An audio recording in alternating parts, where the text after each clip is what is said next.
Mateus capítulo 16. Nós vamos ler a partir do verso 13, para a gente compreender melhor.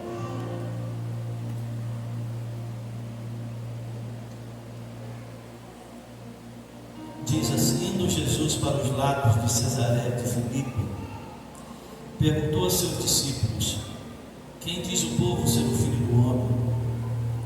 E eles responderam: uns dizem João Batista, outros Elias, e outros Jeremias ou algum dos profetas. Mas vós, continuou ele, quem dizeis que eu sou?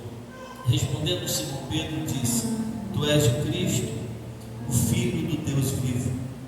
Então Jesus lhe afirmou: bem-aventurado és, Simão Barjonas, porque não foi carne e sangue que tu revelaram, mas meu Pai que está nos céus. Também eu te digo que tu és Pedro, e sobre esta pedra edificarei a minha igreja, e as portas do inferno não prevalecerão contra ela. Dar-te-ei as chaves do reino dos céus. O que ligares na terra terá sido ligado nos céus, e o que desligares na terra terá sido desligado nos céus. Então advertiu os discípulos de que a ninguém dissesse ser ele o Cristo.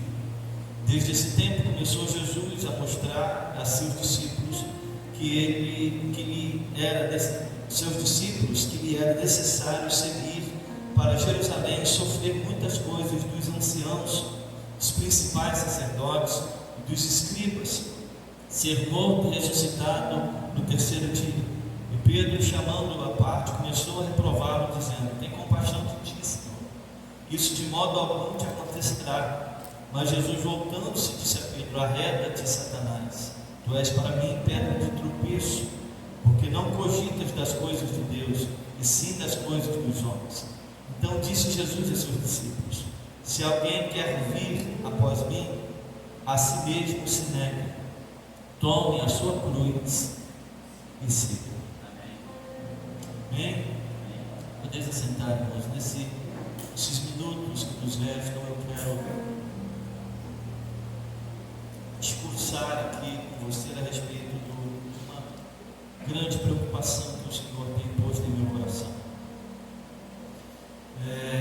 Eu não sei se os irmãos têm percebido como que a igreja do Senhor tem se movimentado nesses dias. E quando eu falo de igreja, eu não estou falando dessa igreja, estou falando da igreja de uma forma geral.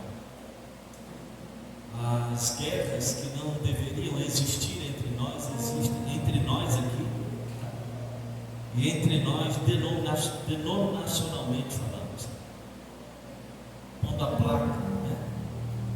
Farinha pouco, meu pirão primeiro.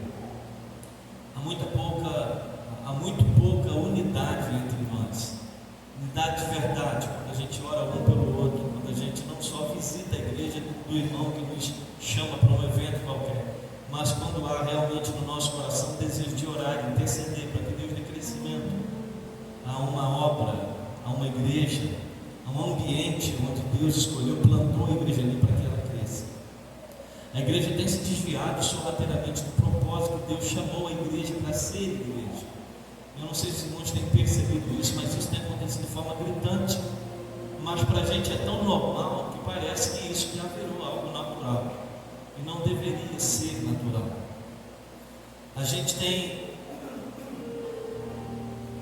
percebido que a igreja tem virado um ambiente onde daqui a pouco, irmãos, e coisas que eu dizia há 10, 15 anos atrás, hoje já estão acontecendo, e eu vou profetizar de novo, daqui a pouco, se os altares não voltarem a ser o que o Senhor chamou os altares para ser, a igreja vai se transformar em um clube de encontro normal, onde as pessoas vêm para expor roupa, onde as pessoas vêm para consumir.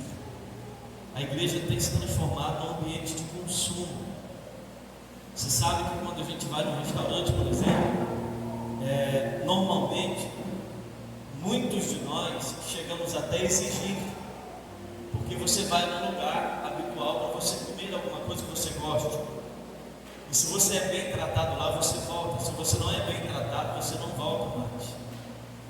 Se o que você foi em busca satisfez o seu paladar, se o menu, se o cardápio foi bom para você, você fica satisfeito. Do contrário, você reclama. E alguns são até mais audaciosos em comprar uma briga, dizendo o seguinte: eu estou exigindo porque eu estou. Então, quando se paga, você tem o direito de exigir. Essa é a ideia, né, do consumidor. Ele vai num determinado mercado desse da vida, ele compra lá, ele não olhou a data de validade, chegou em casa, quando ele pegou os produtos e ele viu lá no produto a data de validade vencida, ele volta lá no mercado, conversa com o gerente e exige a troca, porque ele pagou. Então quem paga, exige. E essa metodologia de consumidor está tomando conta das nossas igrejas. As pessoas vêm para a igreja, e eu não sei se a ideia delas é que eu dou meu dízimo, eu dou minha oferta, então eu estou pagando, então eu posso exigir. Se a sua concepção é essa, você não entendeu nada sobre o dízimo, oferta, voto, sacrifício, primícia, liberalidade. Na igreja, irmãos, ninguém paga nada, porque o pagamento já foi feito há muito tempo atrás. Quem pagou não fomos nós, foi o céu. A gente não merecia nada. A gente chega aqui como um pecador inveterado, aceita Jesus, é batizado, vira um pecador agora redimido, mas a gente não deixa de ser um pecador. A gente vai terminar a nossa história aqui sendo um pecador, não um pecadeiro, mas um pecador. Semente do pecado que está dentro de nós, é uma guerra da carne contra o espírito. E às vezes a gente vem para a igreja com esse sentimento de consumo. Então, se a palavra agradou, para mim está ótimo. Se não agradou, eu viro o rosto, ou então eu vou para casa. Então, se quem está na escala não é alguém que eu gosto de ouvir pregando, eu não venho no culto. Eu só vou no culto quando é um pastor, então quando é outro irmão, e a gente fica selecionando, e a gente esquece que nós não estamos aqui como consumidores. Nós, pelo menos a minha ideia é que a gente vem de casa para cá como adorador. A gente vem para ter comunhão com o irmão, a gente vem para transbordar o que Deus tem feito em nossa vida. Numa oportunidade que você tem, que você agradece, que você expressa, que você fala do Senhor aqui, preenche uma lacuna que está no coração do seu irmão. A gente não vem, a gente está aqui, mas não é um ambiente de consumo. Isso aqui a gente vem mais para dar do que para consumir. A igreja não é um lugar que a gente vem, irmãos, como mendigos sedentos, não. A gente vem cheios. A Bíblia diz que o Senhor já nos abençoou com toda sorte de bênçãos espirituais nele. Você já foi abençoado. Então há um encargo em nós que a gente precisa vestir isso. A gente precisa vestir isso. A gente precisa voltar a ter um compromisso com o céu. Você nunca vai ter compromisso com o pastor que é profeta sobre a sua vida, com a igreja que é o ambiente que Deus te plantou, se você não tiver comprometimento com Deus. Não adianta. Você não sustenta muito tempo uma máscara de compromisso comigo, se primeiro você não for comprometido com o Senhor. Se o que você faz é só para ser visto, se não for para a glória do Senhor, hora ou outra, isso daí vai acabar, é cansativo. Mas quando é para a glória do Senhor, até no meio do deserto você frutifica. Quando é para a glória de Deus, até dentro da caverna você glorifica Ele. Até dentro da prisão, Deus é exaltado na sua vida. Quando é para a glória de Deus, a história muda, irmãos. Então nós precisamos voltar a fazer as coisas para a glória do Senhor. Quando é para a glória de Deus, a gente se torna pessoas ensináveis. Você pega um texto que eu acabei de ler aqui, nos versículos antes, o Senhor exalta a pessoa de Pedro. Bem-aventurado és tu, Simão Barjonas, que não revelou carne nem sangue, mas meu Pai que está no céu. Versículos depois, Jesus libera uma palavra dura para ele: arreda-te de mim, Satanás, tu que me serve de tropeço, porque não cogitas. Olha que coisa. Momentos atrás, Pedro estava sendo usado pelo Espírito Santo. Momentos depois, já era Satanás usando a boca de Pedro. E Jesus libera uma palavra dura: que se alguém quiser vir após mim, negue-se mesmo, tome a sua cruz e depois me siga. Irmãos, são 3 pilares. Primeiro, negação de quem nós somos, da nossa carne, de nossas vontades naturais. Eu não estou tolindo você de ser um eremita, ou então para que você seja uma pessoa bitolada, não. Eu sei que você tem sonhos, mas cogite isso aos pés do Senhor. Leve seus planos, seus projetos. Provérbio fala disso. Honre ao Senhor em tudo que você faz, os seus caminhos serão bem sucedidos. Então nós precisamos voltar a ser adoradores, vir de casa com expectativa de chegar aqui e adorar, independente de quem vai pregar, independente se a mensagem será de exortação, de consolação, de edificação, se o pastor está na unção, se não está na unção. Eu venho para transbordar o meu culto. Eu não dependo do seu culto para ser adorador, eu não posso depender do seu culto para ser adorador. Eu sento aqui, eu quero adorar, eu ergo as minhas mãos, eu aplaudo ao Senhor. Você não pode aplaudir, você não aplaude, você não pode ficar em pé, você fica sentado, contanto que a sua alma seja uma expressão de adoração. Até porque, irmãos, na Bíblia você encontra gente que orou deitado, gente que orou de joelho, gente que orou em pé. A forma às vezes nem interessa tanto, o que interessa é o coração de quem faz. Você pode estar de joelho sendo falso, e alguém que está sentado ali quietinho com o coração de adorador, e Deus está olhando o nosso interior que está aqui dentro. Deus quer encontrar uma igreja que Ele morreu por ela. Jesus morreu por uma igreja, não é qualquer igreja, não é qualquer igreja. Que tipo de igreja eu tenho sido? Qual é o tipo de igreja que você tem sido? Por que a gente é tão relapso em ser constante naquilo que deveria ser prazeroso para nós? Mas se o pastor trouxer um irmão famoso aqui, enche a igreja, que mentalidade, irmãos, raquítica que a gente tem espiritualmente falando, que comportamento de crianças espirituais, de bebês. É por isso que o apóstolo Paulo vai falar. Eu gostaria tanto de falar com vocês, com pessoas maduras, mas não dá. Vocês ainda estão tomando mingauzinho, tomando leite, e já eram para ser mestres. Paulo está falando de acordo com o que eu falei, com as coisas que eu já ensinei. Vocês já eram para ser mestres, mas vocês ainda são crianças espiritualmente falando, porque a gente vem de casa para cá, parece que a gente vem para um ambiente qualquer. Você não cria expectativa de que a porta que você precisa, Deus pode abrir hoje. O milagre que você tem orado, o Senhor pode realizar hoje. O sobrenatural que você tem pedido, o céu pode fazer hoje. Mas se o Senhor não fizer nada disso, então eu adoro Ele mesmo assim, porque não são as coisas externas que motivam a minha adoração, é aquilo que Ele já fez por mim. Que tipo de igreja que a gente é? Glória a Deus. Muito obrigado. Que tipo de mensagem que a gente tem desejado receber? Sua mensagem triunfalista de que a porta vai abrir, de que Deus vai te entregar a chave, que você vai conquistar, de que você vai receber vitória. Meu Deus do céu, talvez eu seja uma das pessoas que mais fala sobre vitória. E eu creio que nosso Deus é um Deus de vitória.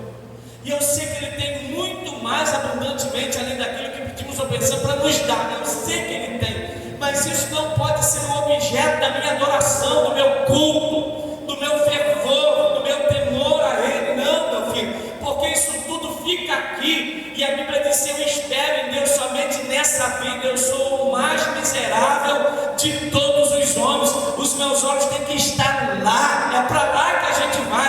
A nossa eternidade é que conta, e aqui a gente está construindo isso. Aleluia. Eu me lembro que quando eu treinava futebol há alguns anos atrás, 95, 96, 97, eu tive um treinador que ele dizia assim para mim: olha, você precisa se aplicar ao máximo que você puder no treino, porque o jogo é o reflexo daquilo que você é no treino. Você faz no jogo aquilo que você faz no treino. Se você se aplica no treino, você vai se aplicar no jogo, porque o hábito é mais forte do que o desejo. Como que a gente constrói o hábito? Rotineiramente, diariamente.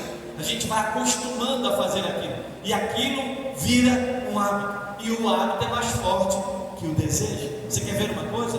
Uma pessoa que acorda todos os dias 4, 5 horas da manhã para ir trabalhar, no dia que ele está de folga, ele quer dormir até mais tarde, mas o corpo dele não deixa. Ele acaba no relógio automático, relógio biológico automático. Ele vai acordar 4, 5 horas da manhã, porque está habituado a fazer isso. Então, se a gente é relapso aqui, ó, aqui a gente está ensaiando para ir para a glória. Você acha que o céu é um ambiente de bagunça, onde as pessoas que estão lá fazem o que quer? A gente vai para um lugar onde Deus é Senhor, e lá eu vou fazer o que eu quero? Não, meu filho, aqui é um ensaio. A igreja não é só uma caixa quadrada, não. Aqui é um lugar onde você vem para dar mão ao seu irmão, e juntos em comunhão a gente adorar, exaltar, orar fervorosamente. Os 120 do cenário que estavam orando e de repente ouviu-se um som como de um vento veemente e impetuoso, e encheu a casa, e foram vistas por eles línguas repartidas como que de fogo, que pousaram sobre a cabeça do povo, e todos começaram a falar em línguas estranhas. O povo estava em comunhão. É na comunhão que Deus ordena a bênção. Aleluia. A bênção não vem aleatoriamente, não, irmãos. O Salmo 133 fala disso. É nesse ambiente de comunhão que Deus ordena a bênção. Ela recebe uma ordem de quem a libera. Então eu venho de casa para cá, eu não venho como consumidor, eu não tenho que escolher a palavra. O louvor não é aquele que me agrada. Aliás, tem cânticos que nem louvores são. Há dias atrás eu recebi um vídeo falando sobre isso. A gente hoje entoa cânticos como louvor, e na maioria das vezes esses cânticos estão exaltando o culto antropocêntrico, onde Deus saiu do centro e o homem foi para o centro.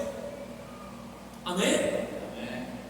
E a gente está adorando a nós mesmos, animando um ao outro. Se você pegar na década de 80, 70, 90, os louvores eram mais evangelísticos, falavam de Cristo, tocavam o coração do pecador. Hoje os louvores é para animar a própria igreja. Parece que o povo está tão relapso, tão desanimado, que o pastor tem que se transformar num palhaço do culto. Levanta a mão, abaixa a mão, catuca o irmão, segura ele, balança para lá, balança para cá. A gente fica, irmão, num folclore da igreja, e o povo volta para casa e a semana não mudou nada. Está o povo com depressão, está o povo com ansiedade, está o povo com pecado escondido, está o povo vivendo de qualquer forma, porque o altar está negociando a verdade que liberta. Então o altar precisa trazer de volta a verdade que cura, o Cristo que limpa, o Cristo que salva, que regenera. O sangue dele ainda é poderoso para nos remir e nos redimir. E a gente vem para cá não é para consumir o que está sendo liberado do altar.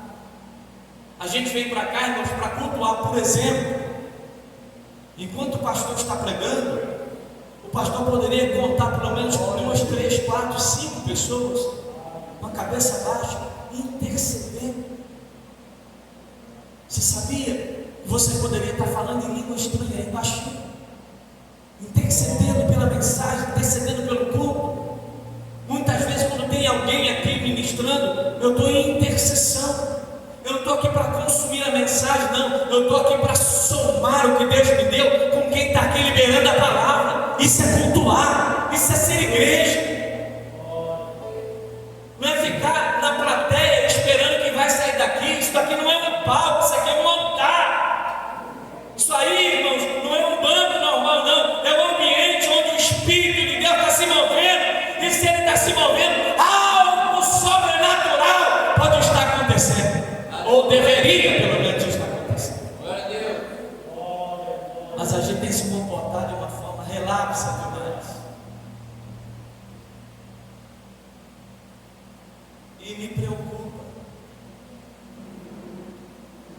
porque em alguns aspectos você pode me chamar de velho, e eu vou me sentir elogiado por você.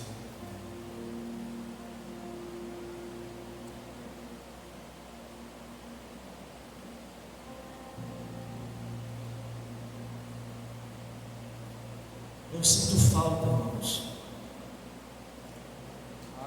de uma igreja quebrantada, chorosa.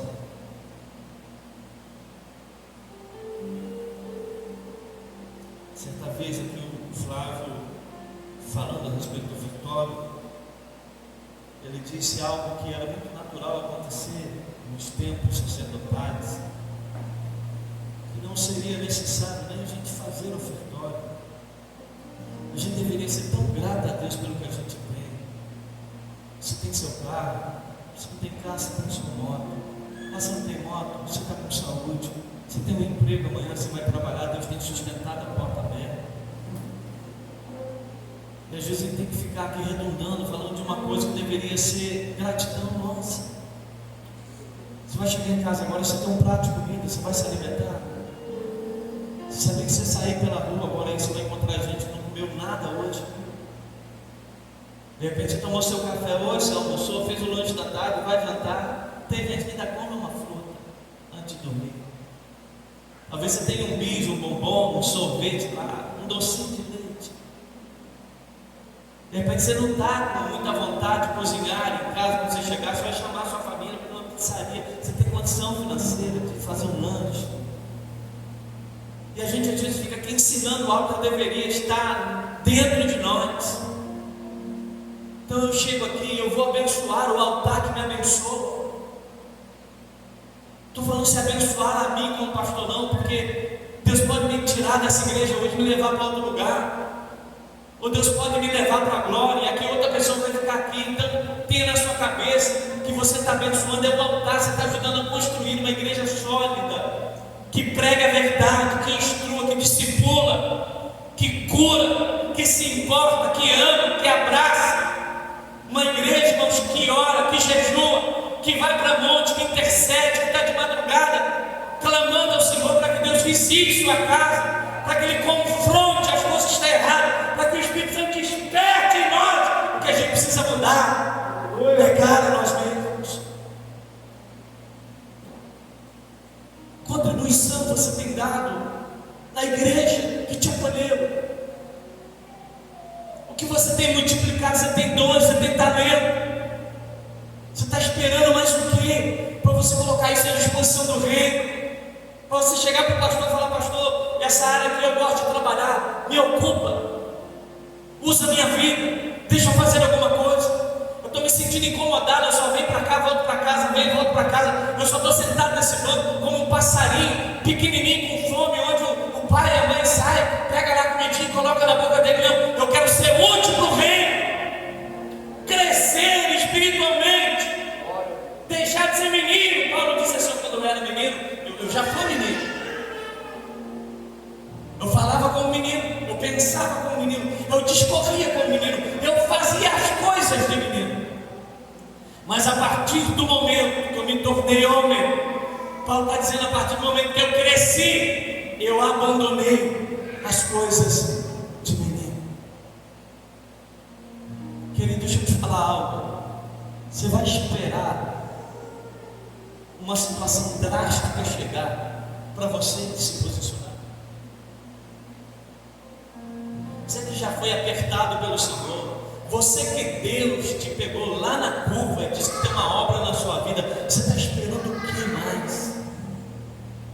O que vai ser preciso mais? A vida é breve, meu filho, e o Senhor não quer filhos consumidores. O Senhor quer um corpo ativo, ligado por todas as juntas, pela conexão das juntas, vivendo em coinonia e comunhão, uma igreja vibrante, viva, uma igreja que o Senhor possa contar com ela para impactar o ambiente que Deus plantou. Você está esperando mais o quê? O que você está esperando mais? Me faz lembrar de uma missionária muito famosa lá da Rocinha, que antes de ser missionária, ela conta no testemunho dela que ela era uma menina muito bonita, uma morena, com a pele cor de jão. É assim que ela conta no testemunho dela. E ela pegava aquele produto que se compra na farmácia para adorar os espelhos. E ela ia para a praia, adorava os espelhos e ficava com os espelhos tudo douradinho. E quando ela vinha para a igreja, ela conta isso no testemunho, que ela colocava uma saia curta e ela sentava na primeira fileira e ela ficava com aquelas pernas grossas dela, cruzando as pernas para atribular a vida dos pastores, dos obreiros, cheia de impudicícia, sem pudor. Ela ia lá no banco das irmãs, mascava chiclete, colocava o chiclete, as irmãs sentavam. Quando as irmãs levantavam no banheiro, ficava aquele fio. Ela achava aquilo uma graça. E Deus usando pessoas, chamando ela para uma obra de missões. E ela sem acordar para a vida. Até que um dia ela pegou aquele bondinho ali, aquele bondinho Bondinho do Rio de Janeiro, que nem funciona mais. Você nem se funciona lá, não sei se é Santa Teresa. É Santa Teresa ali? Me lembro agora. Só que o bondinho perdeu o freio. E nesse dia o bondinho bateu e ela ficou com as pernas presas na ferragem. E o óleo do bondinho caiu em cima das pernas dela. E as pernas bonitas, com a cor jambo, com os pelos tudo douradinho, teve que ser amputadas as duas. E nesse dia em que ela estava presa nas ferragens, alguém chegou e xingou um palavrão. E na hora que alguém xingou o palavrão, ela mandou a pessoa calar a boca e disse assim: olha, não fale mais isso, porque a partir de agora os meus ouvidos estão ungidos para ouvir sua voz de Jesus. Foi preciso uma catástrofe, mas Deus já estava chamando ela há muito tempo. Quem sabe Deus tem feito a mesma coisa com você. Ah, pastor, mas eu já sou crente. Mas você tem sido um crente só consumidor. Você só vem para cá para consumir. Deus não quer que você seja um consumidor. Deus quer ativar você. Você que é jovem, que está aqui, você que tem uma vida inteira pela frente, você pode dizer para o Senhor: eu te consagro a minha juventude, eu te consagro o melhor dos meus dias, eu entrego para o Senhor a minha juventude. Eu não sei o que vai ser dela, mas eu dedico esses dias em que a gente diz que são os melhores da nossa época. Eu também já fui jovem. Eu entrego ao Senhor, e Deus pode tomar você para fazer de você uma bomba, para usar você na escola onde você estuda, para provocar um avivamento lá. Pode começar na sua casa através da oração no secreto, pode começar no bairro onde você mora. Deus pode movimentar o município através de você, de alguém que se disponibilize para Ele, e deixe de apenas consumir para ser útil.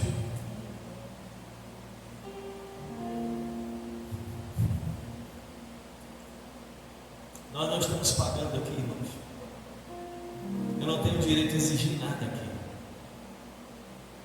Sabe qual é o meu privilégio aqui? O único privilégio que eu tenho aqui é o privilégio de não ter privilégio. O apóstolo Paulo disse: ai de mim se não anunciar o Evangelho. O maior de todos os pecadores. Eu esmurro meu corpo, eu reduzo ele à servidão, para que ele pregando para alguém eu não seja envergonhado.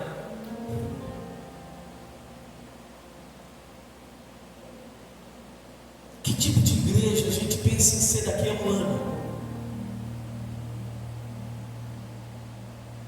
Que tipo de igreja a gente pensa em ser no próximo culto? Eu vou vir para cá para ficar como aqui, irmãos? Como uma estátua? Eu não quero forçar a ser glória. Não funciona assim.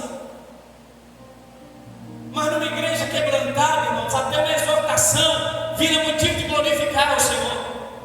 É diferente. Você já viu quando Deus te pega e Deus usa alguém, vai lá na sua alma, mexe na sua ferida, fala dos segredos do seu coração, Deus te exorta, você chora, mas glorifica. Quebrantamento. Você sabe que é Deus reposicionando você, te levando de volta para a rota, porque Ele ama você e Ele quer o melhor para você, assim como a gente também quer o melhor para os nossos filhos.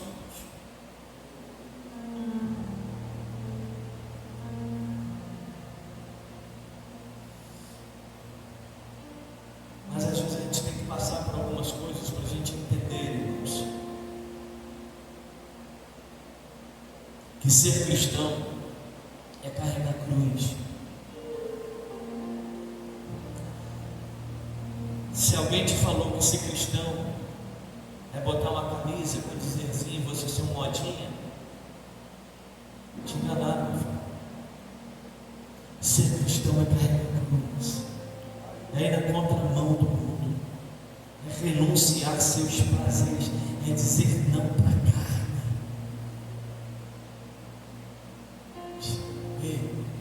Ser cristão, você que é novinho, é você estar no namoro, esquentar o clima, viu? E você parar, dizer não. você ter facilidade de se corromper e você negar a facilidade. Ser cristão é santificação. E santificação é separação para um objetivo específico. Irmão, não dá para viver a vida cristã com um pé aqui e outro lá no mundo. Não dá, não se engane, meu filho. Você está perdendo o seu tempo. Jesus vai voltar para a igreja coletivamente. Ele pode voltar para você hoje individualmente. Você lembra dos cantores que mais estavam fazendo sucesso? Agora um menino novo no ápice da carreira dele, num dos shows que ele estava fazendo, uma das apresentações que ele estava fazendo, fugiu agora o nome dele. Ele deu um infarto fulminante, balançou, caiu para trás, acabou a vida dele. Encerrou a vida dele ali. Tiago diz que a vida é um vapor que ora aparece, ora desvanece, assim, foi embora. Tem gente achando que vai entrar no céu na água do lodo. Eu não preciso mais buscar porque eu tenho alguém na igreja. Irmãos, eu falo com a minha filha direto, está aqui minha esposa. Não tem esse negócio de aliviar lá em casa, não. Falo para ela direto, falo para o Gustavo que está aqui, olha, Deus não tem neto não, Deus tem filho. Não acho vocês que o pai de vocês é pastor, que vocês vão por céu perto de mim, não, salvação individual. Se vira com a de vocês. Vai buscar, vai orar, vai dizer não para o mundo. Consagra, lê a palavra, vai orar, faz alguma coisa. Eu posso orar por eles, mas eu não posso me comprometer para a salvação deles, salvação individual. Não existe salvação no atacado, não, filho, é no varejo mesmo. É um encontro seu com Cristo, onde sua vida é transformada, impactada, e as coisas velhas se passaram, e és que tudo se fez novo, e a partir dali você vive em novidade de vida. E às vezes a gente fica deixando as coisas, irmãos, e a gente não quer mais ser profeta, porque o lugar mais difícil de ser profeta é no lugar que eu moro. É dentro da minha casa. Entra num casinho difícil você ser profeta. Difícil. Profetizar aqui, irmãos, é moleza. Declarar a palavra de vitória aqui é moleza. Lá em casa todo mundo me conhece. Eles sabem quem eu sou, não tem máscara. Não dá para esconder um personagem da pessoa real. Então, ou se tem autoridade diante de Deus, ou não tem nada. E eles têm que saber quando é o pai falando e quando é o profeta falando. Quando é o pai que ama, que quer guardar, que quer proteger, que quer cercar. E quando é Deus falando através do pastor, do profeta.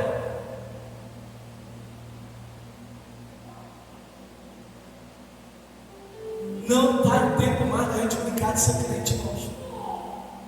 Queridos, nós não temos mais uma outra chance. Escuta, deixa eu falar algo para você. Jesus está voltando. Se você que é novo, quer novinho, olha aqui para mim. Jesus está voltando, meu filho. Jesus está voltando. Nós não vamos ter muito tempo mais, de acordo com a cronologia apocalíptica, de acordo com o acontecimento do mundo, de acordo com a figueira. Olhe para Israel. Quando os brotos estão no terro, é porque o verão se aproxima. Olha os últimos acontecimentos. Olha a agenda 2030, 2050, pesquisa, estuda, meu filho, faz alguma coisa. Lute pela sua vida. Morreu, sexo, juízo, não tem vera de sétimo dia, não tem intercessão de nada, não adianta nada, não tem reencarnação, isso tudo é pataquada. Hebreu diz que morreu, segue-se o juízo. Alguém tem que abrir a boca para pregar a verdade. O povo está sendo iludido e está achando, irmão, que igreja é lugar de fazer o que quer, e não é. Por isso que a orientação bíblica é: pregue a palavra a tempo, fora do tempo, ensine, exorte, cuide. E aí eu preciso te perguntar algo para fechar essa mensagem. Como que está a sua vida se Jesus te chamar para a eternidade hoje? Hoje. Se amanhã eu tiver o desprazer de fazer o seu velório, para onde você vai? Você sobe ou você desce?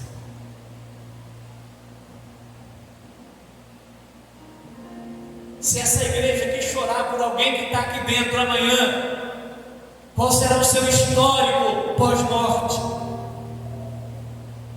Você vai viver o gozo do céu ou as agruras do inferno, onde a Bíblia diz que o fogo nunca se apaga e o bicho nunca morre, onde há pranto e ranger de dentro? Pastor, isso está me assustando? Isso não deveria nem assustar a igreja mais. Assustando? Que susto! É a realidade, a verdade, é que não se prega mais. Quanto tempo tem que você não escuta uma pregação sobre céu e inferno? Quanto tempo tem que você não escuta uma pregação exortativa, ensinando a igreja que ela precisa ser santa? Meu Deus do céu, o altar está virando um lugar banal, que as pessoas querem entregar um monte de revelagem e não de revelação, e não se prega. Por isso que a igreja está torta, fria, apática, inerte. Tem cara de que está vivo, mas está morta.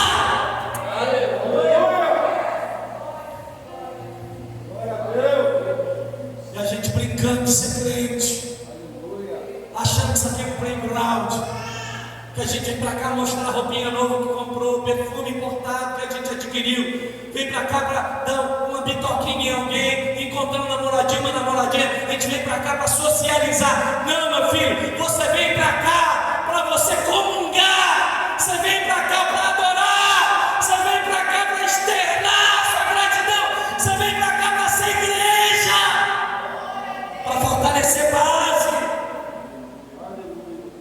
para entender que é negar a si mesmo, tomar cruz todo dia e só depois seguir. E aí? Você viu a palavra que me antecedeu aqui, a palavra introdutória? Num dos dias em que Cristo estava ministrando, ele libera uma palavra dura. Que os consumidores não suportaram o menu. O cardápio não agradou o povo. O que eles fizeram? Foram embora. Aí alguém no colégio apostólico, para dar um toque no mestre, assim: a palavra que o senhor trouxe hoje foi meio amarga. O senhor não acha não que o senhor foi duro demais? Aí Jesus, que não negocia o propósito, diz assim: vocês querem ir junto? Aproveite e segue a manada. Sabe o que Jesus estava falando? Eu não vou trocar o cardápio do céu para agradar prazeres da terra. Eu não vou negociar o propósito para satisfazer a expectativa de homem nenhum. A palavra para hoje é essa mesmo. Quer ir, pode ir. Aí alguém vira para Jesus assim: nós vamos para quê? Se só o Senhor é que tem palavras de vida eterna. Você está procurando o que na igreja, meu filho? É um carro novo? Você não precisa da igreja para ter um carro novo, não. É só trabalhar e economizar, você compra um. Você está procurando o que? Uma casa nova? Você não precisa da igreja para ter casa nova. Se fosse isso, só crente tinha casa nova. Tem um monte de macumbeiro aí com casa melhor que a nossa. Só você trabalhar, economiza, planeja, seja organizado financeiramente, você compra uma casa ainda financiada. Você quer o que? Um emprego melhor? É só estudar, se especializa, faz uma pós-graduação. Seja o melhor naquilo que você faz, você será visto. A Bíblia diz que os excelentes, sabe onde eles andam? Nos palácios reais. Igreja não é lugar que a gente vem buscar segurança secundária. Igreja eu venho para me quebrantar, para o Senhor arrancar algo que está aqui de minha carne e colocar algo do céu em mim. Isso aqui é um ensaio. Eu estou indo para a glória.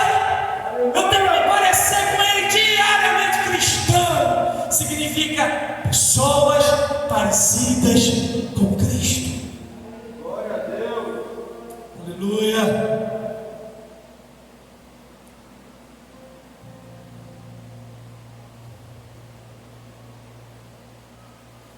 Que Deus tenha misericórdia de nós, irmãos.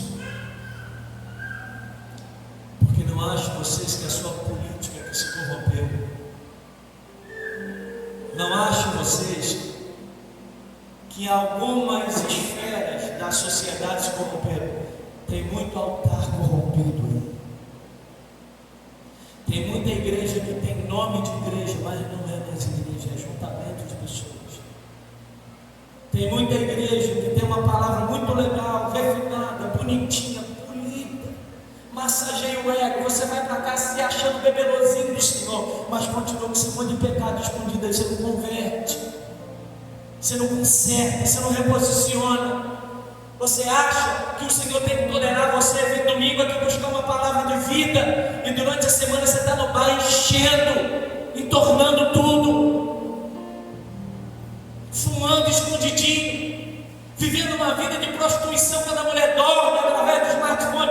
E ninguém precisa ir num prostíbulo hoje mais, a gente faz por aqui. E a gente vai achando isso muito normal, muito natural.